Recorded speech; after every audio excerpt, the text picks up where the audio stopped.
The film begins with Dr. Bahar, a professor at a medical college, entering her class to start her lecture. Meanwhile, one of the students is teasing a female classmate by playing with her hair and saying, "Is this hair or steel wool?" The girl complains to the professor, saying, "Doctor, is bothering me." Dr. Bahar approaches the student and asks, "What are you doing?" He responds jokingly, "Making pasta."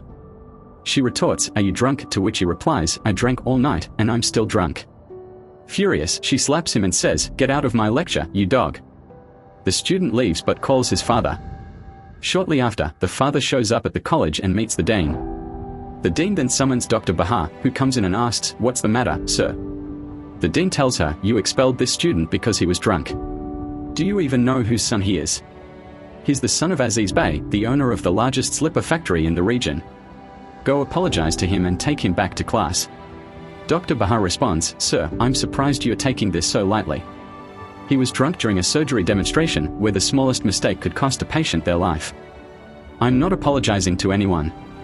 She turns to leave, but the student's father warns her, "If you don't apologize to my son, you'll regret it." Dr. Bahar returns, slaps the student again, and leaves. After work, she goes to the market to buy groceries and heads home.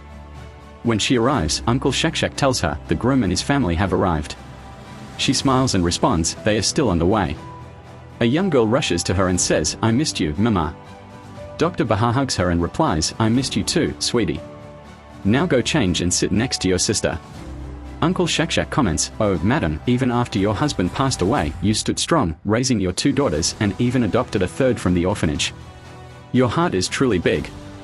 She replies, "May God bless us and their brother."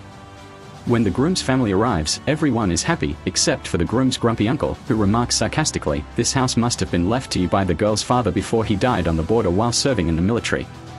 Or did you buy it yourself, with 3 daughters to raise?" He continues mockingly, "I wonder how you even sent your son to the army. They are paid in rupees and the rupees value keeps dropping every day. My son works in America and earns foreign currency." She responds firmly, "You see the value of a country in its money, but we see it in its history. Honestly, I'm proud that our family loves the military." The groom's father intervenes, scolding his brother and telling him to leave. Later, the family agrees on a wedding date of May 14th. Dr. Bahar tells them, "I'll call my son Ajay to attend his sister's wedding." Meanwhile, Ajay, a heroic and skilled young man, is seen on a mission defusing a bomb. When he arrives at the site, chaos ensues as the officer urges him to hurry up because the bomb is set to explode remotely. Ajay calmly asks for a cup of coffee before starting, despite the officer's protests. After taking his time sipping the coffee, he confidently defuses the bomb. The terrorist controlling the bomb tries to detonate it remotely, but Ajay has already disabled it.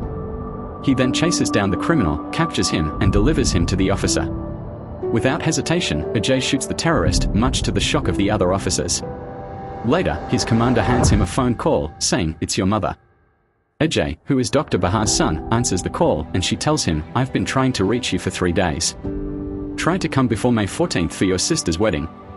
Ajay reassures her, "I've spoken to my commander, and I'll get leave to attend." Later that night, the commander gathers the team and shows them a video of a terrorist threatening, "Your leader is imprisoned with you. If you don't release him within 24 hours, we will finish." Ajay, the heroic officer, gathers his team and tells them, "We have no other choice. We must release their leader, or they will kill all those children." His assistant protests, "But sir, he's a notorious terrorist. We've been trying to capture him for a long time." Ajay responds firmly, "Do as I say. Fulfill all their demands." However, Ajay has a plan. He secretly tells his men, "We are not releasing anyone. We are the Indian Army.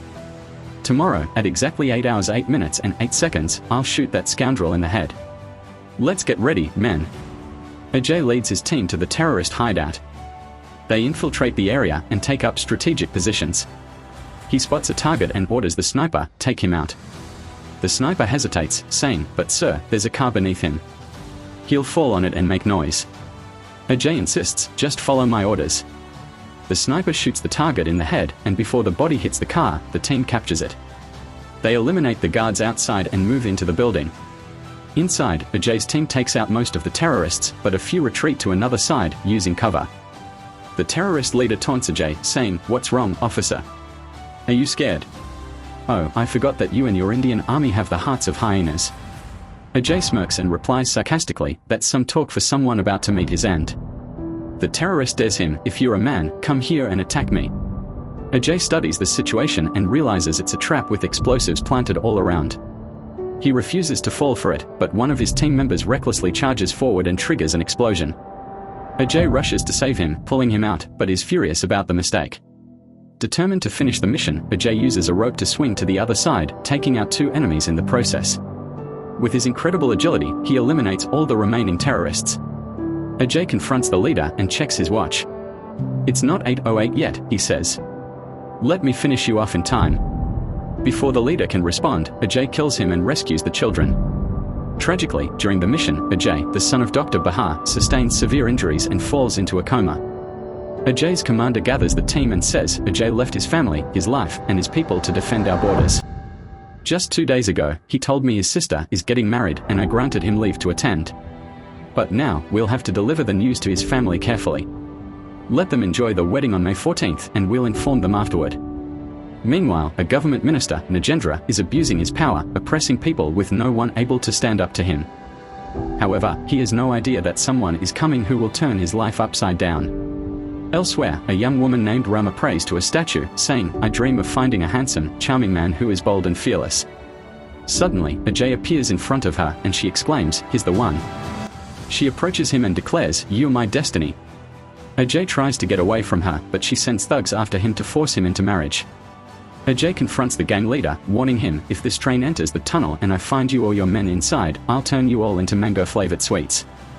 The train enters the tunnel and when it exits, Ajay has already taken down all the thugs. The gang leader is terrified and flees. Ajay then heads to Dr. Bahar's house but finds the place in ruins with a massive lock on the door. He encounters an old man and asks him about Dr. Bahar and her daughters. The man looks at him skeptically and says, "I don't know." Disappointed, Ajay decides to check the college where she used to work. They go around asking about her, but everyone they talk to responds, "She hasn't been here for weeks." Dr. Bahati sneaks out like a fugitive to buy food and returns to her abandoned hideout to feed her daughters. One day, Nagendra's men arrive and start searching. Hearing the noise, Bahati tries to hide. One of the men throws a spear at a sack but ends up hitting Bahati's hand. Blood drips from the wound and Bahati quickly grabs a pigeon, soaks it in her blood, and throws it outside. The men think the blood on the spear belongs to the pigeon, so they leave. They report back to the minister, "We searched everywhere, boss, but there's no trace of her or her daughters." Meanwhile, Ajay goes to the police station and asks the officer, "Excuse me, sir, we want to file a missing persons report for Dr. Bahati." The officer ignores him. Ajay angrily tells his companion, "Look at this jerk, he won't give us what we need." Frustrated, he takes Ajay aside and says, "Listen, this officer won't help you. Go to that person over there and file a complaint in her name." Ajay tries to approach the man, calling out to him, but the man doesn't respond and leaves.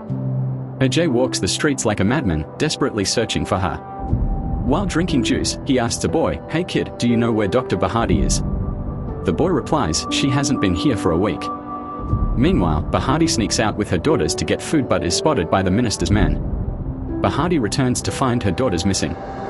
The men had captured them and ran away. A young boy witnesses this and runs to Ajay, calling out to him, but Ajay doesn't hear him and walks away. The boy gives up, but Ajay suddenly returns. The minister's men continue chasing the girls until they corner them. Bahati runs to save her daughters and the gang leader says, "Grab your axes, boys." One of them swings an axe, but Ajay catches it before it lands. Ajay declares, "Your nightmare has arrived."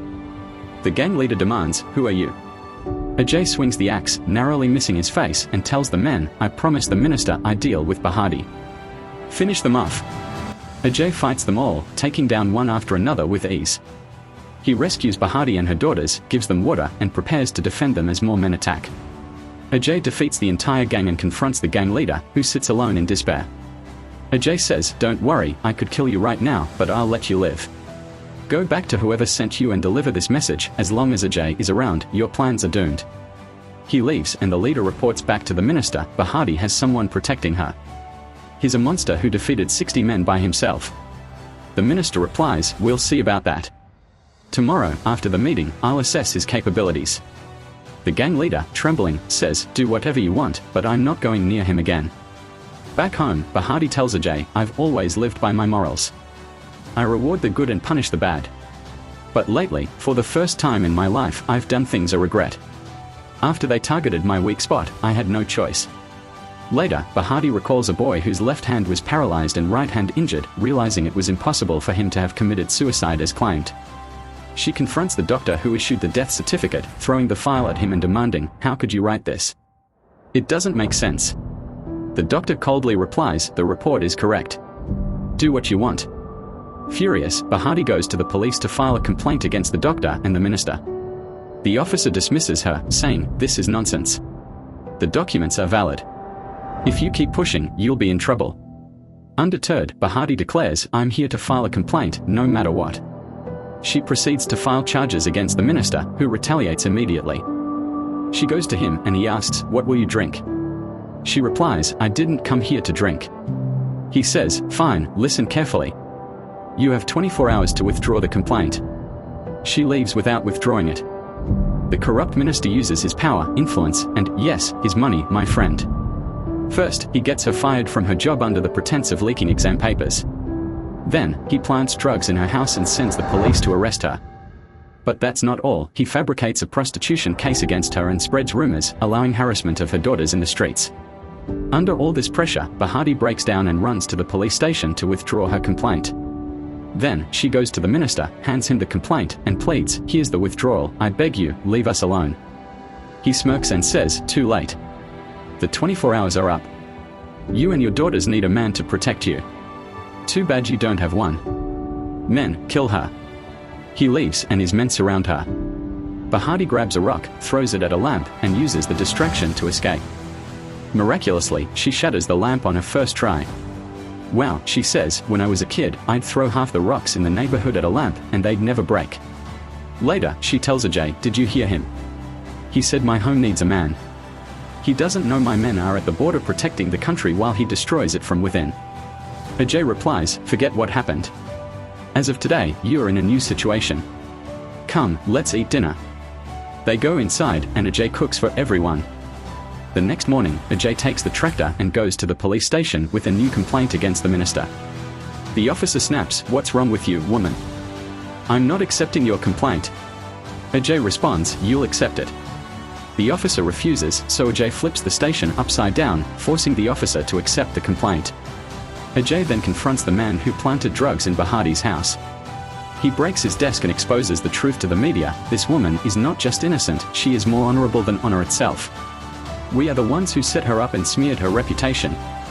The reporters capture his confession, and the tables begin to turn. Next, the college director who dismissed Bahati runs to her, apologizing, "I'm sorry, madam. You can return to the college tomorrow. I was pressured into this and had no choice." Bahati is reinstated. Ajay and Bahati then go to the minister's house. The minister isn't home, but his father is. Ajay demands, "Where's your son?" The old man stammers, "Why do you care?" Ajay retorts, "Don't make me repeat myself." Frightened, the father calls the minister, who shows up with his entourage. The minister is enraged, but Bahati remains calm. Ajay says, "You brought an enemy into your home, so now you'll face the consequences. Do exactly what I tell you, or I'll show you what I can do." The minister arrogantly replies, "You think because you beat 6 men, you can intimidate me?" Bahati interjects, "It wasn't 6, it was 60. And if there were 600, he'd defeat them all alone. You don't know who this man is, he's Ajay, son of the brave." Ajay says, "Enough talk. Let's see what your 100 men can do." The minister laughs, "Even if each one just slaps you, they'll flatten you. Let's see if you're man enough to leave here alive." Bahati smirks, "You think I'm joking? Your men are nothing. Wrap them up and put them in your pocket." She grabs Ajay's hand, walks him into the crowd, and sits confidently, legs crossed. "Let's see if anyone dares to touch him," she says. The minister signals his men to attack. Ajay springs into action, taking them down like chickens in a farmyard. The others run away in fear. Ajay then approaches the minister and says, "Listen carefully. Bahati told me everything, from start to finish. I was ready to end her life for what I thought she had done, but after hearing the truth, I realized you're the one who deserves punishment. You won't escape me." Ajay protects her at the borders, and so he gives the minister 48 hours to apologize to the woman, confess to all his crimes, and face the consequences of the law. "If you don't do this," Ajay warns, "believe me, nothing good will come your way." He leaves, but Bahati tells the minister, "Listen, minister, I think you and your pathetic father need someone to protect you. Then, she leaves with Ajay. Ajay takes the case to a friend of his to find out how the minister's cousin was killed and gather evidence against him. His friend, a police officer, has Rama with him. She's overjoyed to see Ajay and hugs him tightly, but Ajay tells her, this isn't the time. They enter the officer's office and he explains, that guy didn't just die, he was murdered, and the case is full of mysteries. But we do have his phone, though we couldn't unlock it. We've tried countless times and failed. Ajay takes the phone, removes the screen protector, and examines it for fingerprints. Using the prints, he unlocks the phone, revealing its secrets. The deceased's job involved logging in and out frequently, and Ajay's trick works. They open his WhatsApp and discover a group chat between him and 2 other people. The officer notes, the 3 of them used to chat a lot before the incident, but unfortunately, most of the messages were deleted immediately after being sent. Ajay finds it suspicious, why would 3 people from such different professions, a finance organizer, a bank employee, and a programmer, form such a close connection? They decide to visit the programmer's house. At her home, the officer questions her family while Ajay explores the place. After finishing their investigation, they return to the office. The minister calls Ajay, saying, son, stay away from me. You won't be able to reach anything. Ajay replies, we'll see. He hangs up and tells the officer, did you notice anything strange at the programmer's house? The officer says, of course. There was a teacup surrounded by flies, about 3. Ajay retorts, no, there were 4. Are we joking here? Also, in her room, there was a sad photo, a form labeled with her name, and 3 bank receipts made out to an orphanage. Ajay pieces the clues together, the programmer is dead, another person is also dead, but one of the 3 is still alive. Examining a photo from the scene, Ajay notices the corpse has 6 fingers, while the actual employee only had 5. This means the real employee is alive, and the minister hit him for an even bigger scheme. Ajay calls the minister, saying, gotcha, sweetheart. The real employee is alive. Your fake corpse has 6 fingers, while the real guy has 5. He knows all your dirty secrets, and don't worry, I'm ready to search the whole country to find him. The minister smugly responds, why go through the trouble? The man you're looking for is in Nama Forest. Go fetch him if you're man enough. After hanging up, one of the minister's men asks, sir, why would you tell him the location? The minister replies, have you ever heard of anyone going to Nama Forest and returning alive? Ajay drives to the forest. Meanwhile, the minister encounters Bahati waiting outside his house. She warns, the people in that forest aren't human, they are beasts. But if you think the one going there is just an ordinary man, you're mistaken. That's Ajay, the liar who flies in the sky. When Ajay reaches the forest, he finds a group of young men and an old man near the missing employee.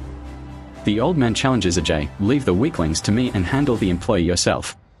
Ajay fights his way through, but the boys overpower him and the old man delivers a knockout blow.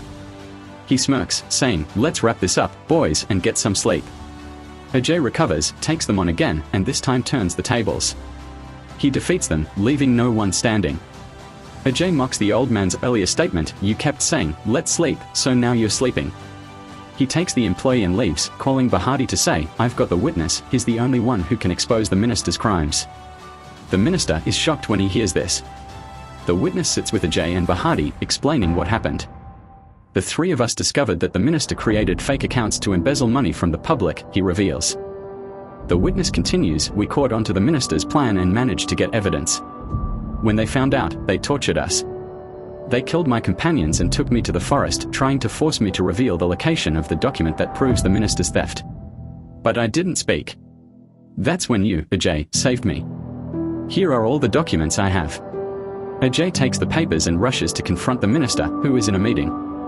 One of the other ministers mocks him, saying, this is what's scaring you. He won't be able to do anything to you. Ajay responds, you're all traitors. While we are on the borders facing death at any moment, you're stealing from the country like a pack of dogs. He throws the documents on the table and leaves. Later, Ajay attends the wedding of Bahati's daughter. Tragically, Ajay is killed shortly after. The commander calls Ajay's family to deliver the devastating news. Despite the heartbreak, they try to carry on with the wedding celebrations. Bahati's daughter marries her groom, and Bahati comforts Ajay's family, saying, I'm not upset. He lived for the country. I knew he wouldn't survive when I saw him standing before me that day. I understood then that God had sent him to us as a blessing. The next day, Ajay is given a state funeral. Meanwhile, the minister sits in fear, waiting for the police to arrive at any moment. The media has turned against him, and public outrage is at its peak. He decides to face the court, saying, "I'll stand trial instead of letting the people tear me apart. It's better to be sentenced. I'll be out of prison in 2 months and then I'll run for office again. With my money, I'll win and return as minister." But Ajay's close ally confronts him and reveals Ajay didn't hand the evidence over to the police. Strangely enough, he left. Ajay is seen at the train station, preparing to leave. Suddenly, the elderly woman from earlier grabs him and says, "You're not going anywhere until you marry me right now, or I'll throw myself in front of the train." Bahati intervenes and says, "All right, marry her. She's beautiful and perfect for you." Ajay reluctantly agrees, saying, "Fine, next leave, I'll marry you." The minister approaches Ajay and demands, "Why didn't you give the papers to the police? What are you planning?" Ajay responds, "None of your business." But as Ajay begins to leave, the minister runs toward the train tracks, threatening to kill himself if Ajay doesn't answer. Ajay stops him and hands him a document. The minister opens it and is shocked. "You want me to join the army at my age? How can you expect me to go through training after all this?" Ajay firmly says, 3 months in the military will change you completely. It's the only solution. You won't just learn discipline, you'll finally understand what it means to serve your country. Do you accept?" The minister reluctantly agrees and joins the training. Over time, his character changes completely. After completing his training, he returns to the city, redistributes all the stolen money to the people, and finally redeems himself. This marks the end of the movie. Don't forget to like, comment, and subscribe to our channel for more amazing content. Your support means a lot to us.